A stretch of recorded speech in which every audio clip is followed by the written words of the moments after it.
Hey y'all, in this video I just want to go over a real quick technique for hiding these tails you might end up having, and then the different ways we go about doing this with different stitch types.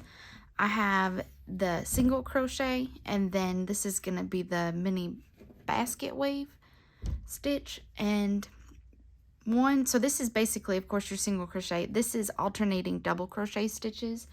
So as far as getting rid of those crochet tails, we're going to kind of go about it a little bit different. To start, I'm going to be using I think it's called an embroidery needle or a crochet needle. And I like to kind of pinch this between my fingers. And there's no smooth trick. Well, actually, there probably is with one of those wire loopers to get it on the needle, but there we go. And then for single crochet, I find the easiest thing is to just go down and follow these rows. So I would almost immediately push in through here. And I'm going to push right down this row. This by far is best case scenario. And although I can see my needle through there, when I pull it through, I'm not going to see a difference in the stitch. So the goal when hiding these tails is you don't want to have to see that difference. You want it to be smooth and continual. But for me, just sneaking right down the row and going through, you can kind of see these little V's. That's how I like to hide tails for single crochet. As for some of our more complex patterns, especially when you're dealing with double and triple crochet stitches, there's a lot more gaps. I mean, if I just stretch this, boom, holes. I don't want to see any of my tails.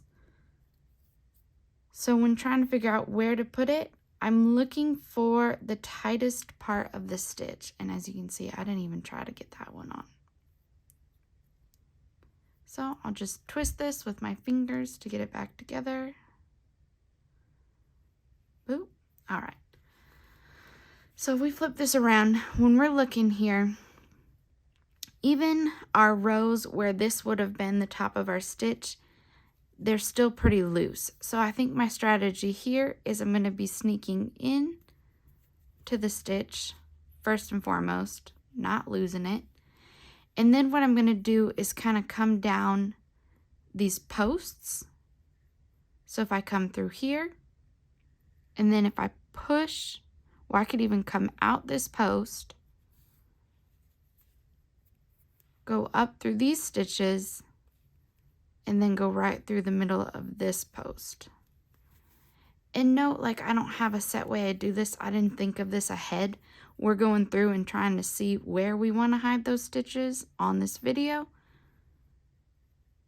I don't think I ever come into this with a plan.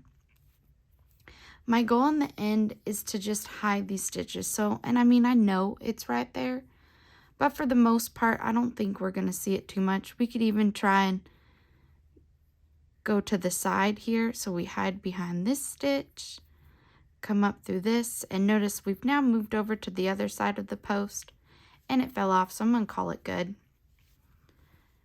But really, all you can do is hope that it hides. So the second part of hiding these stitches is to tie knots or not. Usually, I don't like to tie knots. So I will just cut it and pull. And then if you can see it comes out a little bit. If it does, I might cut it again. That's pretty loud. I wasn't even trying to be quiet. And pull a little bit more, and boom. So that tail is gone, and my hope is that it will stay gone. I like to think that if you have a large project, the tails are going to get lost within it. If you're making something like an amigurumi with little body parts and little legs and stuff, you're pushing the tails through each of the individual bodies and getting them lost in the middle. Here, I'm still really going to avoid cutting it, and I did tying a knot, so I cut it, and look how it's already kind of popping through. If I try again and pull, it just keeps popping through, right? So in cases like this, There are times where if I'm making a blanket and I'm in between yarn skeins, I made a video about how I'll actually tie knots then and hide the tails within the project. For now, for this, because it was an end piece and there is a knot at the end, I'm really just going to leave it, and I'm going to hope it slowly just fades away and I don't notice it in the future.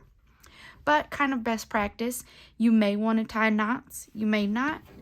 And for instance, we could just do an example of it because it really doesn't make that much of a difference. Were we to come on this side and kind of sneak back in, we'll just push through. And let's go to right here. I'm not being particularly specific. So what I could also do, if I didn't want it to come all the way in, I'm going up and over this loop. I'm going to do it one more time just to make it a more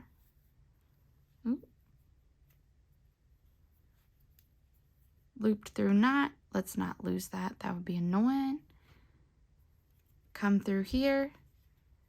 Let's try and make that as tight as we can. And it may not be perfect, but what you can then do if you do choose to tie knots, just keep going through the pattern and try to hide the rest of that tail. And the hope is then, so you've stopped it from being able to be pulled all the way to the very end. But you also now have a knot. In this stitch, it really doesn't matter. I've already lost the tail. I don't know about you. I think it's right there. The knot is somewhere right here. It's gone. In something a little bit more loose, or maybe a less of a textured stitch, you might see that knot, in which case it may not be the preference. But that was just kind of a quick rundown of how exactly I go about, I still have this tail, hiding these tails. And just as an interesting aside, these are both 25 by 25 stitches. Notice the difference. So odd. But anyway, hope y'all appreciate that and it is useful.